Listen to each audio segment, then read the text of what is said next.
തിരുവനന്തപുരം ജില്ലയുടെ തന്നെ ചരിത്രത്തിൽ ആദ്യമായിട്ട് 3 വ്യത്യസ്ത തരം ബിരിയാണികൾ അൺലിമിറ്റഡ് ആയിട്ട് കൊടുക്കുന്ന ഒരേ ഒരു കട. പ്രത്യേകിച്ച് എടുത്തു പറയേണ്ട ഒരു കാര്യം, ആമ്പൂർ ദം ബിരിയാണി അൺലിമിറ്റഡ് ആയിട്ട് ഇത്രയും വിലക്കുറവിൽ കൊടുക്കുന്ന ഒരു കട തിരുവനന്തപുരത്ത് ഇത് മാത്രമേ ഉള്ളൂ. 2 വലിയ പീസ് ചിക്കനും സലാഡും അച്ചാറുമാണ് ആമ്പൂർ ദം ബിരിയാണിയിൽ വരുന്നത്. 130 രൂപയ്ക്ക് ഇത്രയും ക്വാളിറ്റിയോട് കൂടിയും ടേസ്റ്റോട് കൂടിയും കിട്ടുന്നത് തന്നെ ഭാഗ്യമാണ്. അൺലിമിറ്റഡ് റൈസ് ആയതുകൊണ്ട് ഞാൻ വീണ്ടും മേടിച്ചു കേട്ടോ. കൂടെ ചിക്കന്റെ ഗ്രേവി ഇവർ കൊടുക്കുന്നുണ്ട്. ആമ്പൂർ ബിരിയാണി വിലക്കുറവിൽ അൺലിമിറ്റഡ് ആയിട്ട് കിട്ടുന്നത് കൊണ്ട് തന്നെ ദൂരത്തു നിന്ന് വരെ ആൾക്കാർ ഇവിടെ വന്ന് കഴിക്കാറുണ്ട്. തിരുവനന്തപുരത്ത് അമ്പൂർ ബിരിയാണി അൺലിമിറ്റഡ് ആയിട്ട് കിട്ടുന്ന വേറെ ഒരു പ്ലേസും ഞാൻ കണ്ടിട്ടില്ല.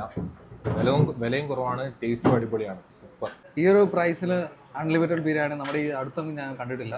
സൂപ്പർ ബിരിയാണിയാണ്, നല്ല പ്രൈസുമാണ്. ഇവിടുത്തെ റൈസ് ക്വാണ്ടിറ്റി നമുക്ക് എത്ര വേണമെങ്കിലും വാങ്ങാം. 3 4 എത്ര വേണമെങ്കിലും വാങ്ങാം. പിന്നെ ഇവിടുത്തെ 110 രൂപയുടെ ചിക്കൻ ദം ബിരിയാണിയിൽ വരുന്ന 2 വലിയ പീസ് ചിക്കനാണ്. ടേസ്റ്റ് ബേസ് വേറെ ലെവലാണ് കേട്ടോ. കൂടാതെ 60 രൂപയുടെ ചിക്കൻ 65 കൂടെ മേടിച്ചു, അതും അടിപൊളിയാണ്. എന്തായാലും ചെറിയ രൂപയ്ക്ക് ബിരിയാണി എത്ര വേണമെങ്കിലും വയറ് നിറച്ച് കഴിക്കാൻ പറ്റിയ ഒരു ഇടമാണിത്. പിന്നെ ഇവർ ബിരിയാണി ഓർഡർ അനുസരിച്ച് തയ്യാറാക്കി കൊടുക്കുന്നുണ്ട്. ലൊക്കേഷൻ വരുന്നത് നമ്മുടെ തിരുവനന്തപുരത്ത് പ്ലാമൂടുള്ള പ്ലാമൂട് റെസ്റ്റോറന്റ്.